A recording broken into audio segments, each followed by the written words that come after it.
এই গরমে প্রাণ জুড়ানো ঠান্ডা একটি মিল্কশেক নিয়ে আজ আপনাদের সামনে হাজির হয়েছি। প্রথমেই লাগবে একটি জারের মধ্যে পরিমাণ মতো বরফ কুচি নেব। তার মধ্যে দেব 2 কাপ দুধ, এটা আমি জাল করে নিয়েছি।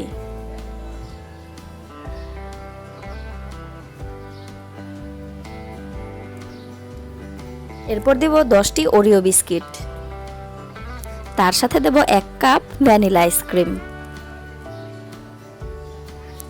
3-4 চামচ চিনি, চকলেট সিরাপ 2 চা চামচ।